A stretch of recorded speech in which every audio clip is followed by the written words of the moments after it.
Assalamu alaikum dear students, we are going to start our first lesson, first chapter, The Dying Sun by Sir James Jeans. The Dying Sun means डूबता हुआ सूरज. Before moving towards the lecture, have a look on the autobiography of the writer. Sir James Jeans was a famous English physicist, astronomer and mathematician. He got education from Cambridge and Princeton University and he died in 1928. And his notable monographs or the books are here.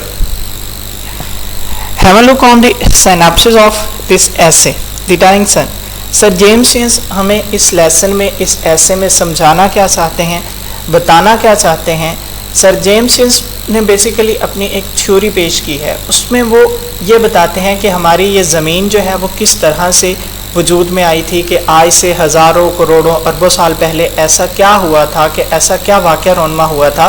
कि जिसकी वजह से ये ज़मीन जो है वो वजूद में आई थी. और उसके साथ साथ वो हमें साइज़ ऑफ स्टार्स, सितारों के साइज़ के बारे में बताते हैं, नंबर ऑफ़ स्टार्स,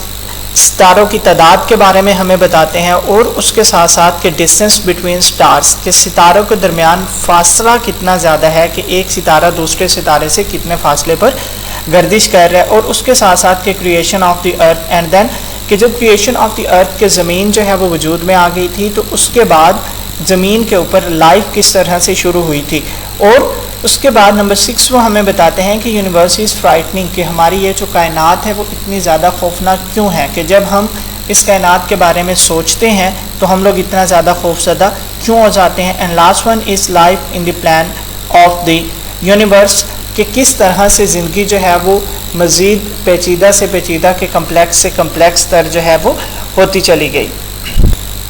अब हम लोग इन तमाम पॉइंट्स को वन बाय वन करके डिटेल के साथ डिस्कस करते हैं. पहला जो पॉइंट हमारे पास है वो है साइज़ ऑफ स्टार्स. अब मुसन्निफ़ जो है, इस ऐसे के लिखने वाला सर जेम्स जीन्स जो है, वो हमें ये बताते हैं कि इस कायनात में बहुत कम सितारे जो हैं वो ऐसे हैं जो कमोबेश हमारी ज़मीन के साइज़ के हैं. वो ये कहते हैं कि ज़्यादातर जो सितारे हैं वो ज़मीन से लाखों गुना बड़े हैं, और कुछ इतने बड़े हैं कि हमारी जो करोड़ों ज़मीनें हैं वो उनमें समा सकती हैं. ये तस्वीर से इससे आप लोग अंदाज़ा लगा सकते हैं कि मुसन्नफ़ जो है वो ये जो सर्कल है इसको वो स्टार कंसीडर करता है, और ये जो छोटा सा डॉट लगा हुआ है यहाँ पर, इसको वो अर्थ कहते हैं. वो कहते हैं कि हमारी ज़मीन के मुकाबले में सितारों का जो साइज़ है वो बहुत ज़्यादा बड़ा है, और हमारे ज़मीनें जो है, ज़मीन जो है इस जैसी करोड़ों ज़मीनें उन सितारों में समाई जा सकती हैं. उसके बाद सेकंड वन वो बात करता है नंबर ऑफ़ स्टार्स की. सितारों की जो एग्जैक्ट तादाद है उसके बारे में ना तो आज तक किसी को पता चल सका है और ना ही आने वाले वक्तों में पता चल सकेगा. लेकिन वो फिर भी हमें सर जेम्स जीन्स जो है मिसाल के ज़रिए समझाने की कोशिश करते हैं. वो कहते हैं कि जो सितारे हैं वो grains of sand on all the sea shores of the world, कि दुनिया के तमाम समंदरों के साहिल पर मौजूद रेत के ज़र्रों के बराबर जो है वो कमो बेश सितारे, कि दुनिया के तमाम समंदर हम लोग इकट्ठे कर लें और उन समंदरों के जो साहिल हैं उसके ऊपर रेत के जितने ज़र्रे मौजूद हैं, वो कहते हैं कि कम अज़ कम हमारे पास इतने जो सितारे हैं वो खला में गर्दिश कर रहे हैं. उसके बाद थर्ड वन वो हमें बताते हैं डिस्टेंस बिटवीन द स्टार्स. अब हर एक जो सितारा है वो दूसरे सितारे से कितने फासले पर खला में गर्दिश कर रहा है. सर जेम्स जीन्स ये कहते हैं कि there is a millions of miles away from one and other, कि हर जो सितारा है वो दूसरे सितारे से लाखों मील दूर सफ़र करता है. और ये तमाम के तमाम जो सितारे हैं वो अपने अपने मदार में हरकत करते हैं, कि जिस तरह से हम लोग सर्कल्स बना लें उनको हम लोग ऑर्बिट्स कह सकते हैं. ये तमाम के तमाम तर जो सितारे हैं वो एक अपने अपने ऑर्बिट्स में जो है, अपने अपने सर्कल्स में, अपने अपने मदार में जो है हरकत करते हैं, कि कभी भी जो है वो एक सितारा जो है वो दूसरे सितारे के करीब नहीं आ सकता. अब सर जेम्स जीन्स के मुताबिक जो है वो कहते हैं कि करोड़ों साल पहले जो है, कि तकरीबन जो है वो 2-3 अरब साल पहले, वो कहते हैं कि ऐसा वाक़या पेश हुआ कि जिसके बारे में तसव्वुर भी नहीं किया जा सकता. अब वो कहते हैं कि वो जो सितारे हैं ना, कि जिनके दरमियान लाखों करोड़ों मील का फासला होता है, जो अपने अपने मदार में घूमते हैं, कि जो एक सितारा जो है किसी दूसरे सितारे के करीब नहीं आ सकता,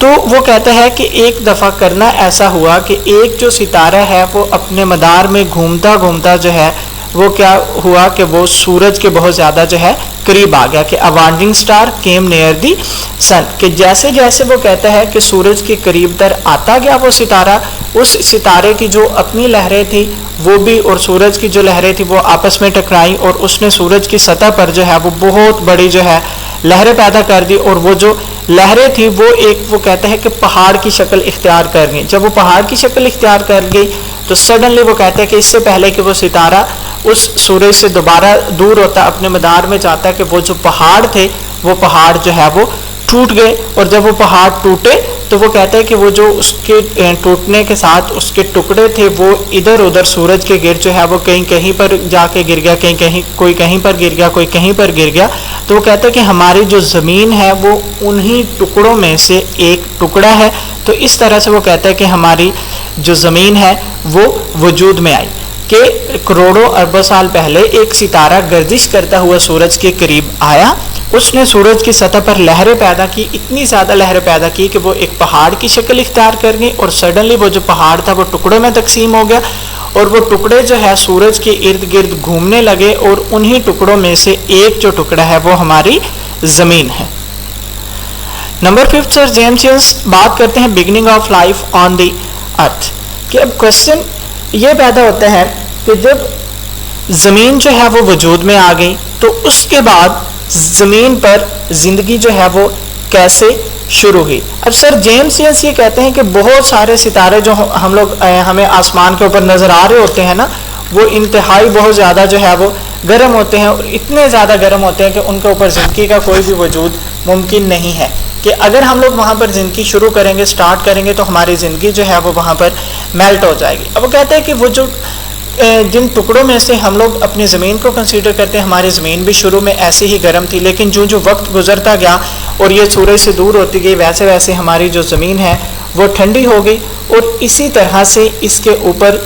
जो ज़िंदगी है उसका आगाज़ हुआ। और ज़िंदगी शुरू किस तरह से हुई, वो कहते हैं कि एक सिंपल ऑर्गेनिज़म की फॉर्म में ये ज़िंदगी जो है वो शुरू हुई, एक सादा सा जानदार था। उसके बाद वो कहता है कि उसने पेचीदा शक्ल इख्तियार कर ली। अब पेचीदा शक्ल वो क्या कहता है कि chain of life, complex organism, and then वो उससे चेंज होता हुआ जो है वो ह्यूमन बीइंग्स की फॉर्म में आ गया। अब वो जानदार कौन सा था, सिंपल ऑर्गेनिज्म, जहाँ से ये ज़िंदगी की इब्तिदा शुरू हुई थी, उसके बारे में मुसन्नफ़ ने हमें बिल्कुल भी क्लैरिटी नहीं की। एंड रिमेंबर वन थिंग कि इस ऐसे में बहुत सारी ऐसी कन्फ्यूजन्स है, बहुत सारे ऐसे सवालात हैं कि जिसका जवाब मुसन्नफ़ ने, सर जेम्स ने बजाते खुद भी नहीं दिया। ये जस्ट एंड जस्ट उनकी प्रेजेंट की गई एक थ्योरी है। बीइंग अ मुस्लिम हम लोग इसके ऊपर बिल्कुल भी बिलीफ नहीं रखते कि इस तरह से हमारी जो ज़मीन है, हमारी जो अर्थ है वो वजूद में आई थी। उसके बाद नंबर 6 में बात करते हैं कि यूनिवर्स इज़ फ्राइटनिंग, कि कायनात इतनी खौफज़दा क्यों है। वो कहते हैं कि जब हम लोग अपनी छोटी सी ज़मीन के बारे में सोचते हैं ना, तो हम लोग खौफज़दा हो जाते हैं कि कायनात जो है वो बहुत ज़्यादा बड़ी है, कि उसमें डिस्टेंसेस बहुत ज़्यादा है, उसके वो जो फासले हैं, उसकी वो जो वुसअतें हैं, हम लोग उन सारी चीज़ों के बारे में और वक्त के फैलाव के बारे में सोचते हैं। तो वो कहते हैं, और उसके साथ साथ हमारे माइंड में ये भी बात है कि ज़िंदगी का जो वजूद है वो सिर्फ़ और सिर्फ हमारी ज़मीन के ऊपर मुमकिन है, उसके अलावा बाकी किसी भी सितारे और सितारे के ऊपर ज़िंदगी का वजूद मुमकिन नहीं है। तो वो कहते हैं कि ये सारी बातें जो है वो मिलकर क्या करती हैं कि हमारी जो कायनात है उसको फ्राइटफुल बनाती हैं, उसको खौफज़दा बनाती हैं। उसके बाद लास्ट वन वो कहते हैं कि life in the plan of the universe, कि ज़िंदगी गुजारने के लिए ना एक नॉर्मल टेम्परेचर की ज़रूरत होती है। अब वो कहते हैं कि नॉर्मल टेम्परेचर जो है वो हमें ज़मीन के अलावा कहीं भी नहीं मिलता। और नॉर्मल टेम्परेचर कौन सा होता है कि जहाँ पर मादा जो है वो अपनी शक्ल जो है वो उसको बरकरार रख सके। अब वो कहते हैं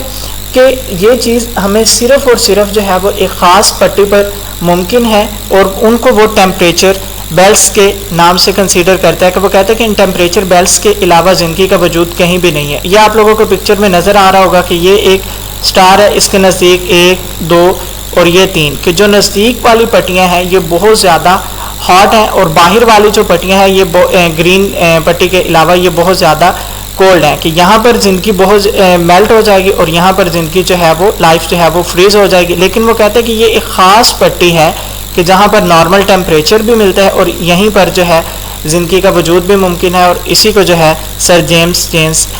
ज़मीन का जो है वो नाम देता है, अर्थ कंसीडर करता है। एंड लास्ट वन के वो कहते हैं अगर हम लोग मज़ीद जो है ना कि सोचें कि किस चीज़ के बारे में सोचें कि ज़िंदगी जो है वो किस तरह से आगे सर्वाइव कर सकती है, तो वो कहते हैं कि ये सारे का सारा जो ब्लैक सर्कल है इसको हम लोग यूनिवर्स कंसीडर करते हैं, और ये जो एक छोटा सा डॉट लगा हुआ है ना, कहते हैं कि इस जगह पर ज़िंदगी जो है वो पॉसिबल है, इस जगह पर ज़िंदगी जो है वो मुमकिन है, इसके अलावा कहीं भी पूरी कायनात में किसी भी जगह पर ज़िंदगी जो है वो मुमकिन नहीं है। तो ये सारी की सारी चीज़ें जो है ना वो कहते हैं कि मिलकर हमारी जो यूनिवर्स है, हमारी जो कायनात है, उसको क्या करती हैं, फ्राइटफुल बनाती हैं, उसको खौफज़दा बनाती हैं। तो अब इस ऐसे में हम लोगों ने 5 से 6 बातों के बारे में जाना है, 5 से 6 बातों के बारे में हम लोगों ने डिस्कशन की कि नंबर 1 हम लोगों ने साइज ऑफ स्टार्स के बारे में, सेकंड वन हम लोगों ने number of stars, third one हम लोगों ने distances between stars, fourth one creation of the earth, fifth one beginning of life on the earth, and last one के universe is frightening, and then के life in the plan of the universe के अलावा ज़िंदगी कहीं और क्यों मुमकिन नहीं है। आप लोगों ने की बुक के ऊपर जो इसके क्वेश्चन आंसर्स दिए हुए हैं वो आप लोगों ने एक्सरसाइज वाले करने हैं नेक्स्ट लेक्चर से पहले, और उसके साथ साथ कुछ एडिशनल क्वेश्चन है। एडिशनल क्वेश्चन भी मैं आप लोगों को जब हमारी क्लास जो है वो स्टार्ट होगी तो साथ साथ में मार्क करवा दूंगा। तो ये आप लोगों ने नेक्स्ट लेक्चर से पहले जो क्वेश्चन आंसर्स हैं ना इसके ये मस्ट ज़रूर प्रिपेयर कर लेने, और इसके साथ साथ इसके सिनोनिम्स, इसमें आप लोगों को ट्रांसलेशन की तरफ जाने की ज़रूरत नहीं है। जस्ट एंड जस्ट आप लोगों ने जो लेसन है उसका कंसेप्ट आप लोगों के माइंड में होना चाहिए, क्योंकि ना पेपर में ट्रांसलेशन आती है और ना ही हमें ट्रांसलेशन करने की ज़रूरत है। ओके बेटा, अल्लाह हाफिज़, टेक केयर।